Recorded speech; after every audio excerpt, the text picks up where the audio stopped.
Parliament 3 organ से बनता है, that is Lok Sabha, Rajya Sabha and president.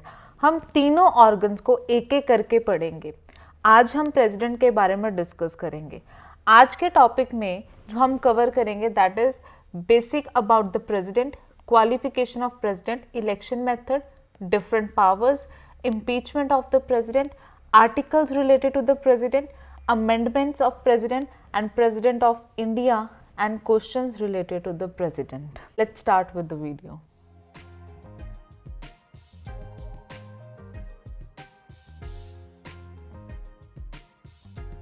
President Indian constitution के पार्ट 5 आर्टिकल 52 टू 62 में मेंशन है। He is the head of the state, first citizen, nominal head of the executive, part of the parliament and supreme commander of the armed force. Present president है हमारे द्रौपदी मुर्मू और 2022 की elections में she was selected as the president. She is the 15th president, first Adivasi president and second women president. अब president बनने के लिए क्या क्या चाहिए? दैट इज ही और she should be Indian citizen, eligible होना चाहिए लोकसभा का एमपी बनने के लिए, कोई प्रॉफिट ऑर्गेनाइजेशन का पार्ट नहीं होना चाहिए, मिनिमम एज 35 ईयर होनी चाहिए। उसके अलावा उनको 50 एमपीज और 50 एमएलए की सपोर्ट होनी चाहिए, जो कि है हमारी लोकसभा, राज्यसभा और लेजिस्लेटिव असेंबली। उसके अलावा जो हमारे 12 नॉमिनेटेड मेंबर्स हैं राज्यसभा के, वो इस पे पार्टिसिपेट नहीं कर सकते। एंड लास्ट इज कि उनको 15,000 एज अ सिक्योरिटी आरबीआई में डिपॉजिट करवाने पड़ेंगे। Now comes the election of the president. President की इलेक्शन इनडायरेक्ट होती है, मतलब कि हम सिटीजन्स डायरेक्टली इनकी इलेक्शंस में पार्टिसिपेट नहीं करते। प्रेसिडेंट की इलेक्शन में मेंबर ऑफ लोकसभा और राज्यसभा दोनों हाउसेस के मेंबर पार्टिसिपेट करते हैं। उसके अलावा लेजिस्लेटिव असेंबली के मेंबर्स पार्टिसिपेट करते हैं और 3 UT that is Delhi, Puducherry and Jammu, ये सारे मेंबर्स प्रेसिडेंट की इलेक्शन में पार्टिसिपेट करते हैं। और वहीं पे लेजिस्लेटिव काउंसिल और 12 nominated member election of president में पार्टिसिपेट नहीं करते। अब हम समझेंगे अबाउट वोटिंग पैटर्न क्या है प्रेसिडेंट का। That is proportional representation, single transferable vote and secret bullet. तीनों ही वर्ड्स को हम एक एक करके समझेंगे कि इनका मतलब क्या है। ठीक है, एक लिस्ट है, ऐसे एक लिस्ट दी जाती है वहाँ के मेंबर्स को, जहाँ पे लिखा होता है कि आप फर्स्ट प्रेफरेंस किसे देना चाहते हो, सेकंड किसे देना चाहते हो, थर्ड किसे और फोर्थ किसे। इन चारों में से आप किनको first, second, third, fourth preference देना चाहते हो। वहाँ के मेंबर्स की चॉइस है, या तो वो सिर्फ एक फिल करके दे दे कि हमारी फर्स्ट प्रेफरेंस यही है, हम सेकंड, थर्ड, फोर्थ किसी को नहीं देना चाहते, या फिर वो चारों के चारों फिल करें। अब ये लिस्ट वहाँ के मेंबर को दी गई है। अब कोई तो बी को फर्स्ट प्रेफरेंस दे रहा है, सब अपनी मर्जी से फिल कर रहे हैं। ठीक, कोई सेकंड प्रेफरेंस ए को दे रहा है, थर्ड प्रेफरेंस डी को दे रहा है और फोर्थ प्रेफरेंस सी को दे रहा है। और कोई किसी के साथ डिस्कशन नहीं कर रहा है, कोई किसी को नहीं बता रहा है कि मेरी first, second, third, fourth preference कौन सी है। तो इसे बोला जाता है सीक्रेट बुलेट। अब सारी वोटिंग को काउंट किया जाएगा। अब प्रेसिडेंट बनने के लिए टोटल 5,000 + 1 वोटिंग चाहिए। अब हम वोटिंग को काउंट करेंगे और देखेंगे कि किसको कितनी वोट्स मिले हैं। एग्जाम्पल लेते हैं कि हमें पता चला काउंट करने के बाद कि ए को मिली है 5,473, बी को मिली है 4,979, सी को मिली है 2,169, डी को मिली है 1,222। तो अब यहाँ पे 5,000 + 1 को क्रॉस कौन कर रहा है? ए क्रॉस कर रहा है। तो मतलब हमारे जो न्यू प्रेसिडेंट बनेंगे वो ए बनेंगे। तो ये होता है प्रोपोर्शनल रिप्रेजेंटेशन। वोटिंग वैल्यू क्या है? अगर हम एमएलए की बात करें तो हम उनकी वैल्यू को काउंट करेंगे इस फॉर्मूला के साथ, that is total population by total MLA into 1/1000। और वहीं अगर मेंबर ऑफ पार्लियामेंट की बात करते हैं तो उनकी वोटिंग काउंट करने के लिए ये फॉर्मूला लगेगा, that is total value of all states by total MP, that is Lok Sabha और राज्यसभा। और वहीं पे लोकसभा और राज्यसभा की वोटिंग वैल्यू बिल्कुल सेम होती है। नेक्स्ट हम देखेंगे पावर्स ऑफ द प्रेसिडेंट। सबसे पहले हम देखेंगे एग्जीक्यूटिव पावर्स। प्रेसिडेंट के पास किन्हें अपॉइंट करने की पावर है? First is prime minister and his council of ministers, second governor of the state, attorney general of India, election commissioner, CAG, finance commissioner, Indian ambassador and high commissioner, जजेस of supreme court and high court, and commission to the investigate condition of SC and. इसके अलावा वो किन्हें remove कर सकते हैं, वो है governor of the state, attorney general and जजेस of supreme court and high court. और जजेस को रिमूव करने के लिए पार्लियामेंट प्रेसिडेंट को बताते हैं कि किन्हें हम रिमूव करेंगे। नेक्स्ट आता है लेजिस्लेटिव पावर। पहली पावर जो प्रेसिडेंट के पास है वो ज्वाइंट सिटिंग करवा सकते हैं दोनों हाउसेस की, दैट इज लोकसभा राज्यसभा। अगर कोई भी डिसीजन वो फाइनल नहीं कर पा रहे हैं तो उस टाइम पे प्रेसिडेंट दोनों हाउसेस की ज्वाइंट सिटिंग करवा सकते हैं। और उसके अलावा वो 12 मेंबर जो राज्यसभा के हैं उन्हें नॉमिनेट करते हैं। अगर कोई भी MP लोकसभा का राज्यसभा का कुछ भी गलत करता है वोटिंग से पहले तो प्रेसिडेंट उन्हें रिमूव कर सकते हैं with the recommendation of election commission. Election commission से पूछ के लोकसभा के स्पीकर या डिप्टी स्पीकर प्रेजेंट नहीं है उस टाइम पे एल्डर मेंबर जो होगा MP का उसे एज अ स्पीकर सिलेक्ट करते हैं प्रेसिडेंट, और जिसे बोला जाता है प्रोटम स्पीकर। पार्डनिंग पावर क्या होता है, किसी ने अपनी सजा कम करवानी है तो प्रेसिडेंट को अपील कर सकते हैं।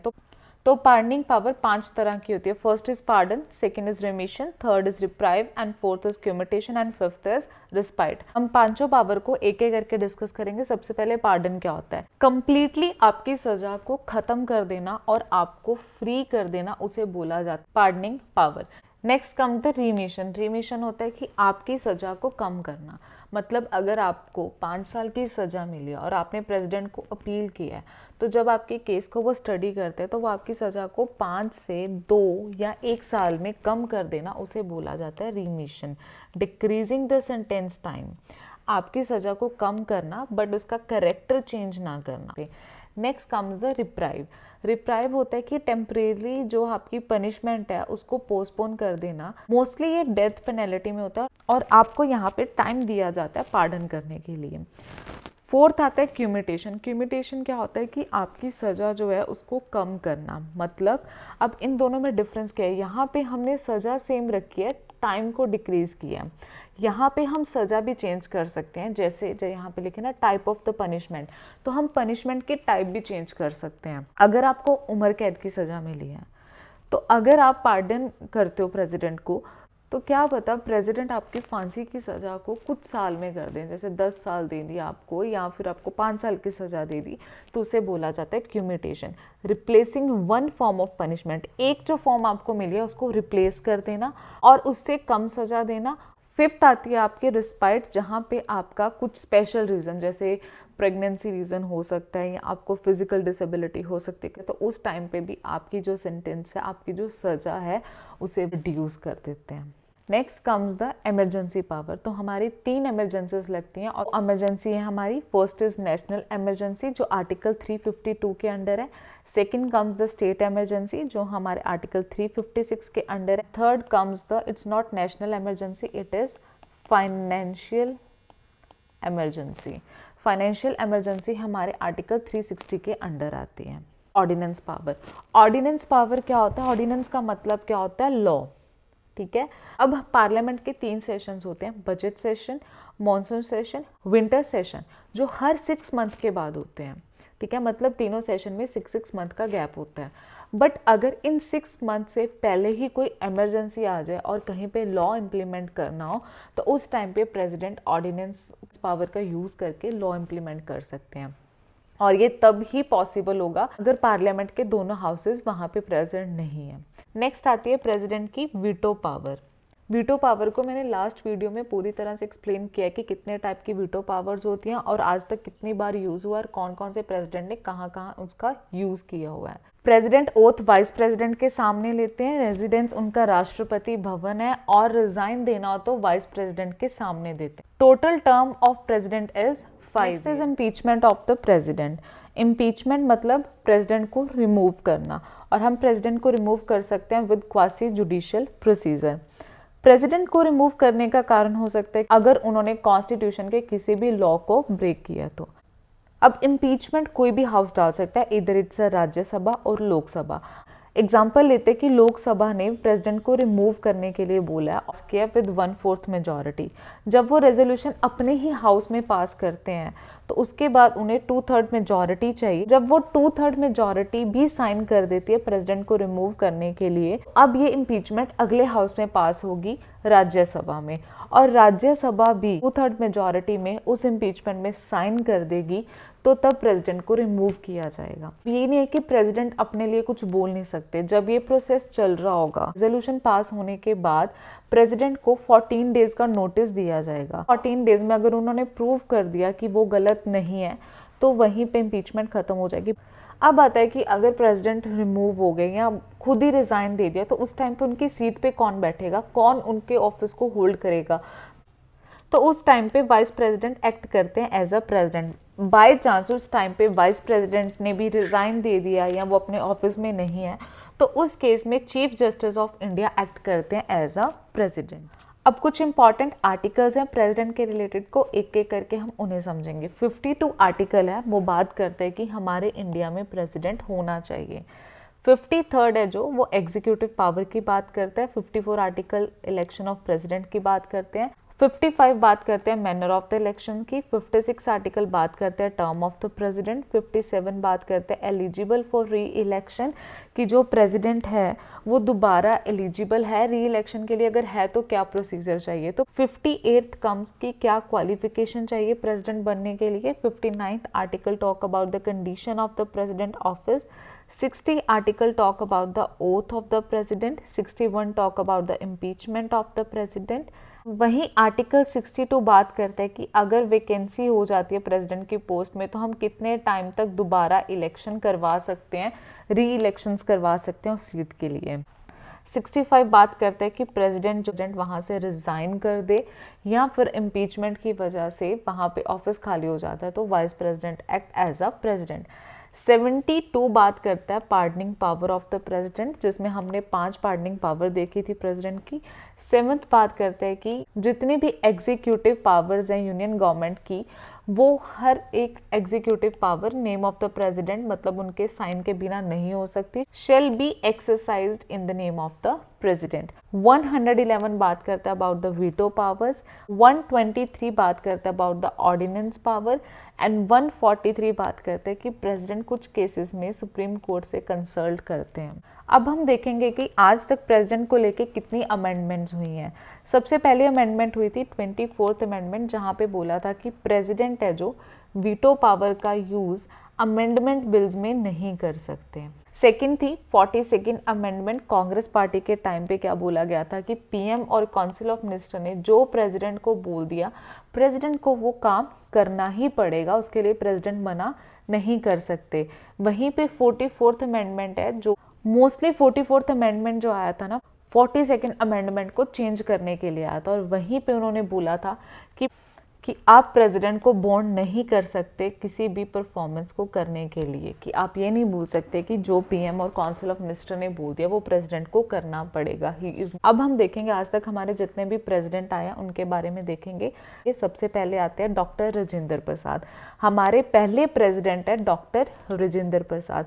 सबसे ज़्यादा इन्होंने सर्वाइव किया on the post of the president. 1952 1962 इन्होंने प्रेसिडेंट ऑफिस को संभाला और इनके ओपोजिशन पे उस टाइम पे कोई भी नहीं था। Second comes the doctor Radha Krishnan, जो फर्स्ट वाइस प्रेसिडेंट थे और सेकंड प्रेसिडेंट बने थे हमारे इंडिया के। Third come the doctor Zakir Hussain, first Muslim president बने थे, सेकंड वाइस प्रेसिडेंट थे, शॉर्टेस्ट टेन्योर के लिए बहुत कम टाइम के लिए रहे थे और इनकी ऑफिस में डेथ हो जाती है और ये हमारे थर्ड प्रेसिडेंट थे।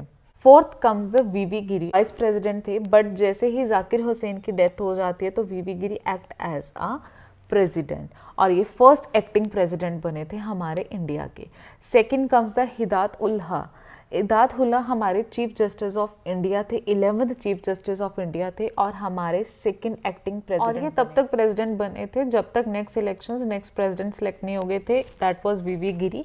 तो हमारे 4th प्रेसिडेंट जो थे that was the VV Giri. 7th president थे हमारे एफ अली अहमद जो 5th प्रेसिडेंट थे और इनकी भी ऑफिस में ही डेथ हो जाती है, जिसकी वजह से बी डी जट्टी हमारे 3rd एक्टिंग प्रेसिडेंट बने थे। 9th आते हैं हमारे नीलम संजीव रेड्डी, 6th प्रेसिडेंट हमारे, और इनके भी ओपोजिशन में कोई नहीं था। 8th comes the ज्ञानी gel Singh, 7th president and first Sikh president. 8th president थे हमारे रामास्वामी, 9th प्रेसिडेंट थे हमारे शंकर दयाल शर्मा, 10th प्रेसिडेंट हमारे के आर नारायणा थे जो फर्स्ट दलित प्रेसिडेंट थे। 11th प्रेसिडेंट हमारे थे एपीजे अब्दुल कलाम जो हमारे फर्स्ट साइंटिस्ट प्रेसिडेंट बने थे। 12th प्रेसिडेंट हमारे थे प्रतिभा जो फर्स्ट वुमेन प्रेसिडेंट थे। 13th प्रेसिडेंट हमारे थे प्रणब मुखर्जी। 14th प्रेसिडेंट रामनाथ कोविंद जो एक्स गवर्नर थे गुजरात के, और हमारे 15th प्रेसिडेंट प्रेजेंट प्रेसिडेंट हमारे हैं द्रौपदी मुर्मू। ये था आपका टॉपिक। अब हम कुछ क्वेश्चंस को डिस्कस करेंगे और देखेंगे कि हमें कितना ये समझ आया। फर्स्ट क्वेश्चन है, which of the following articles of the Indian constitution provides for the president of India. इन चारों आर्टिकल्स में से कौन सा ऐसा आर्टिकल है जो बात करता है कि इंडिया में प्रेसिडेंट होना चाहिए। First option is article 53, second is article 52, third is article 54 and fourth is article 55। तो हमारा जो प्रेसिडेंट के बारे में 52 to 62 के आर्टिकल में डिस्कस किया हुआ है। तो हमारा पहला आर्टिकल दैट इज 52 बात करता है about their should be the president in India. ठीक है, नेक्स्ट क्वेश्चन है, consider the following statement about the president. अब हमने इन चारों ऑप्शंस में से बताना है कि कौन सी ऑप्शन करेक्ट है प्रेसिडेंट को लेके। First is he should be the citizens of India from birth, कि वो बर्थ से ही इंडियन सिटीजन होना चाहिए। सेकंड कि उनकी एज जो है 35 ईयर्स तक कंप्लीट हो गई है।